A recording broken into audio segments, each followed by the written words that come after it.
You've tried your best in the game, but despite what you do, you're still haunted by that dreaded D rating. But not anymore. Because with this guide, I'll show you how to become a true anime warrior. But because I actually do think that this will be a very helpful guide, make sure that you subscribe to my channel, and while you're at it, like the video. So without further ado, let's get right into it. I can persevere, go forward on my own. There's a bright and shining pure light coming through the darkness of the night. Now I can't help crying for my life in this endless time that I live inside. Take a closer look as you Wagwan, people of today, it's me, ShiverAway, and as you can see, we're in Anime Warriors, and as I said, I'm going to be giving you guys your beginner's guide. Now this video is going to cover a lot about the game, so make sure you watch the entire thing so you don't miss any of the secrets that you're only going to see here on the ShiverAway channel. Now that said, let's start with the very beginning. So this is going to be the basics, and basically just the hub interface. I'm going to be explaining everything. So over here basically it just shows you what characters you have equipped, and then of course you can press X or C to switch your characters. You know, it's pretty simple. And then over here you have the two currencies in the game.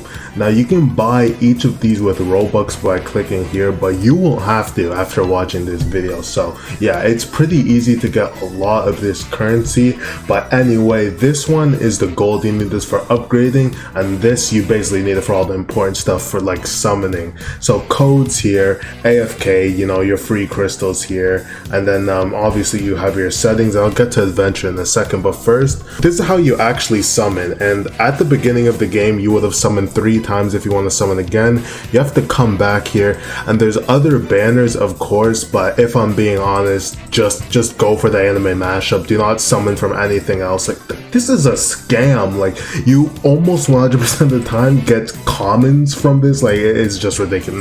No, do not summon from that. Of course sometimes you have to summon from the fodders, and that is fine, but no, this is where you want to go. Now that said, we also have your quest. Now this is also how you get lots of gems fast for really simple missions. So as you can see, the quest is just defeat enemies, like literally just defeat enemies. I have to kill 1,000, which is not as many as it sounds. Then you do that, boom, that's an easy 100 right there. So yeah, you definitely want to pay attention to these quests. There is the main quest as well, and these reset every now and again. And this is actually how you equip characters. So now I click inventory, and you see I got my characters right here. So you have your artifacts, and these basically they're a random chance of them spawning. They do different things. You won't have to worry about that for a while. But to actually evolve your or feed your characters, you just click here, and then you can pick which characters you want to, and you can sort them as well. And then yeah, this is basically how you upgrade your units once you've summoned them. You can even sell them. You can look at your skills and all that. You know, it's a basic game. It's a basic game. So now I'm actually going to show you, or I'm going to break down the map. So you look at this, and then you'll only have this unlocked, and then you'll have the Wind Village, and then you'll have Roshi's training. So this one I wouldn't recommend it as soon as you start. The ones that I'd say is probably the easiest is the Naruto line. So yeah, I'd go down this line where you're just starting until you get up to maybe like here, and then I'd start with the One Piece one once you've gotten more characters that are higher level and all that. And then finally I'd go with the Dragon Ball one because it's probably the hardest.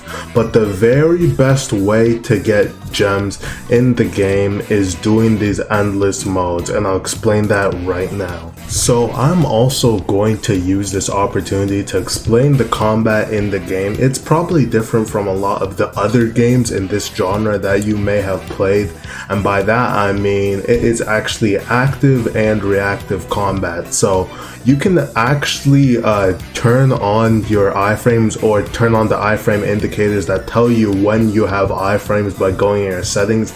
And I know in the background gameplay I don't have it on right now, but you definitely want to put that on because it's really helpful and it helps you learn your characters more. So that's the first thing I say you should go do. And then you have to actually remember that you can block suck in this game, okay? If you're dying a lot and you find yourself taking a lot of damage, obviously you probably need to upgrade your units, but remember that unironically blocking is one of the best strategies and the easiest way to kill bosses.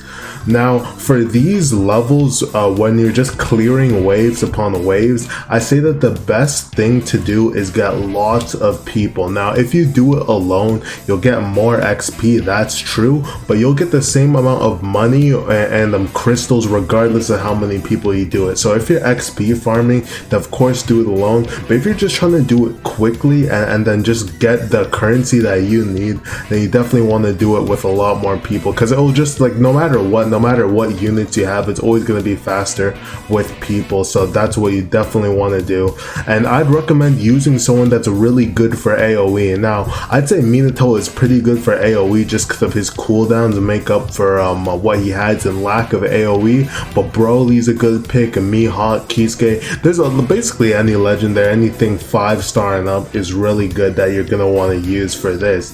Now what I really say, this is good. Now this does kind of take a while. Like when I was doing it, I'm yet to, like, you know, do this with massive results in under 30 minutes, but I know there's definitely going to be people that can once they get better units. But if you just keep playing and doing this for a while and get to, I'd say, at least wave 60 on anyone. Wave 60 on the Dragon Ball one is actually really good, but if you get wave 60 on the Naruto one, dude, you are getting maybe 2k or 2k crystals, maybe, I don't know, you're just getting, like, you're getting a lot. Like I got to it and then I think I went from like 1k to 3.5k crystals in one run, but it did take a while. So yeah, but this is probably the best way, and obviously only do this once you've done everything else in the main storyline, because this is just, like, you know, your end game grinding. Like this is what you do at the end.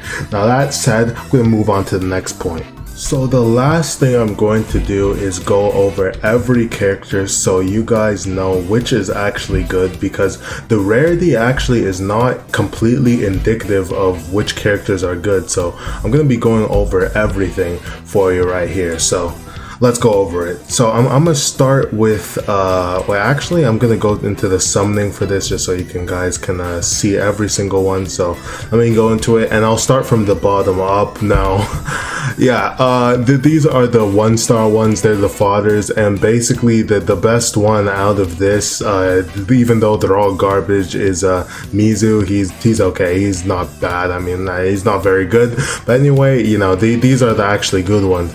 So Chad, is okay. I'd say that if I had to put him in a tier list, he'd be like C tier, which is actually pretty good for, you know, a 2-star. Kid Gohan, not that good. Tien, not that good. Krillin, actually decent. And Haguma, not good at all. Yamcha, not good at all. Axam Morgan is actually decent. Usopp, not really good, not good at all. But Naruto is actually the best one here. He's probably, out of all of these, he is the best bet. And now we get to the 3-stars. Now Uryu is actually very underrated. Like this is a good character. I'd say maybe he could even be a 4-star.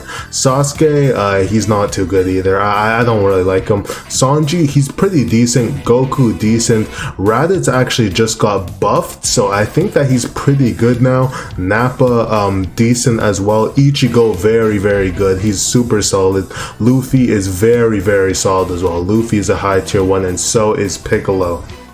Now to Gaara is great, he's amazing, super awesome. Zabuza, he is I'd say he's alright, but to be honest, I think he's kind of underwhelming compared to the other ones, but he's still pretty good.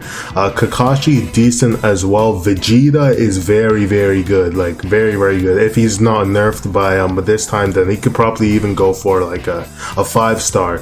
And Zoro is complete garbage. Like I don't know why this guy is 4-star. Yeah, Zoro is pretty bad. Minato, you know, he's good. He's as good as any character up here. Minato is just amazing. He's one of my favorites. I say that he might even be the best for some instances. Broly, Mihawk, and Urahara are all very good as well.